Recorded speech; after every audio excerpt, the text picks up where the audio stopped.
আসসালামু আলাইকুম। ওয়েলকাম জানাই শিউলিস কুকিংয়ে সবাইকে। কেমন আছেন সবাই? আশা করি সবাই ভালো আছেন। আমার আজকের পর্বে থাকছে এগ মশালা। খুব সহজভাবে রেসিপিটা শেয়ার করব আপনাদের সাথে। আশা করি আপনাদের ভালো লাগবে। তো চলুন দেখে নিই কীভাবে এগ মশালা তৈরি করতে হয়। এগ মশালা তৈরি করার জন্য আমি এখানে 7টি ডিম ভালোভাবে সিদ্ধ করে নিয়েছি। এখন এই ডিমগুলোকে একটি ছুরির সাহায্যে এক পাশ থেকে ঠিক এরকম করে কেটে নেব। আপনারা চাইলে বটি দেওয়ার সাহায্যেও এই ডিমগুলোকে ঠিক এরকম করে কেটে নিতে পারবেন।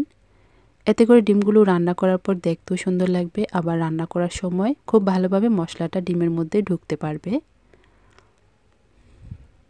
আমি ঠিক সেমভাবে সবগুলো ডিম কেটে নেব। সবগুলো ডিম কাটা হয়ে গেছে। এখন এই ডিমগুলো রান্না করার জন্য একটা মশলার মিক্স তৈরি করে নেব। এখানে নেব 1/3 কাপ পেঁয়াজ বেরেস্তা, 7টি কাজু বাদাম। আপনারা চাইলে এখানে কাঠবাদামও নিতে পারবেন। আর এই বাদামগুলোকে আমি আধা ঘন্টা পানিতে ভিজিয়ে রেখেছিলাম। আর নেব 3 টেবিল চামচ টক দই। এখন এই সবগুলো একত্রে খুব ভালোভাবে ব্লেন্ডারে ব্লেন্ড করে নেব। মশলার মিক্সটা তৈরি করা হয়ে গেছে। এখন আমি সরাসরি রান্নায় চলে যাব। চুলায় একটি প্যান বসিয়ে দিয়েছি আর দিয়েছি 1 টেবিল চামচ রান্নার রেগুলার তেল, সামান্য পরিমাণ লবণ আর সামান্য পরিমাণ হলুদের গুঁড়া দিয়ে দিয়েছি। এখন একটি চামচ একটু নেড়ে চেড়ে দেব। এখন আগে থেকে সিদ্ধ করে রাখা ডিমগুলো এই তেলের মধ্যে হালকা করে কিছুক্ষণ ভেজে নেব।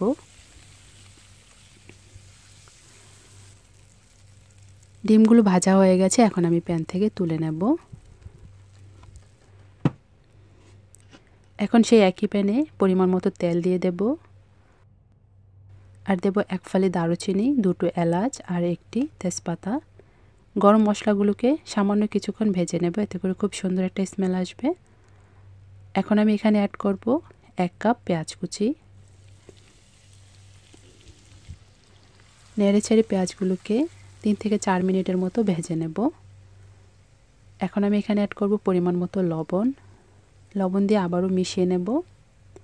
1/2 চা চামচ হলুদের গুঁড়া, 1 চা চামচ লাল মরিচের গুঁড়া, 1/2 চা চামচ জিরার গুঁড়া, 1/2 চা চামচ ধনিয়ার গুঁড়া, 1/4 চা চামচ গরম মশলার গুঁড়া, 1 চা চামচ রসুন বাটা আর 1 চা চামচ আদা বাটা।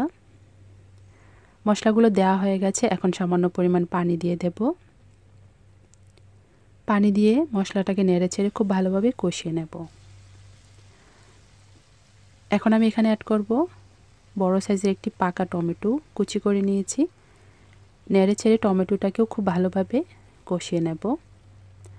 টমেটোটাও কষানো হয়ে গেছে। এখন আমি এখানে অ্যাড করব আগে থেকে তৈরি করে রাখা সেই মশলার মিক্সটা।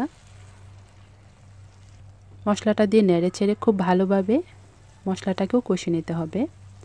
মশলাটা যখন কষানো হয়ে যাবে, তেলটা উপরে ভেসে উঠবে, তখন আমি এখানে অ্যাড করব পরিমাণ মতো পানি। পানি দিয়ে নেড়ে চেড়ে অপেক্ষা করব ফুটে ওঠার আগ পর্যন্ত। ফুটে উঠেছে। এখন আমি এখানে অ্যাড করব আগে থেকে ভেজে রাখা ডিমগুলো। একটু নেড়ে চেড়ে দেব। এখন ঢাকনা দিয়ে ডিমগুলোকে রান্না করব 5 থেকে 6 মিনিটের মতো। এর মধ্যে ডিমগুলো রান্না করা হয়ে যাবে। ফিরে আসলাম 6 মিনিট পর। এখন আমি এখানে অ্যাড করব 2টা কাঁচামরিচ কুচি, 1 টেবিল চামচ ধনিয়া পাতা কুচি।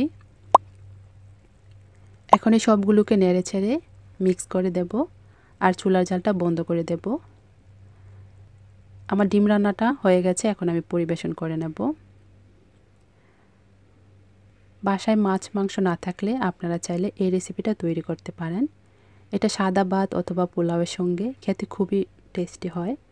আপনারা চাইলে আমার রেসিপি ফলো করে একবার হলেও এই রেসিপিটা ট্রাই করতে পারেন। আশা করি আপনাদের ভালো লাগবে। আর আমার রেসিপি ভালো লাগলে প্লিজ একটি লাইক দিবেন আর চ্যানেলটিকে সাবস্ক্রাইব করে চ্যানেলটির পাশে থাকবেন। আমার চ্যানেলে এরকম আরও সহজ সহজ রেসিপি আছে, চাইলে আপনারা আমার চ্যানেল থেকে ঘুরে আসতে পারেন। আশা করি আপনাদের ভালো লাগবে।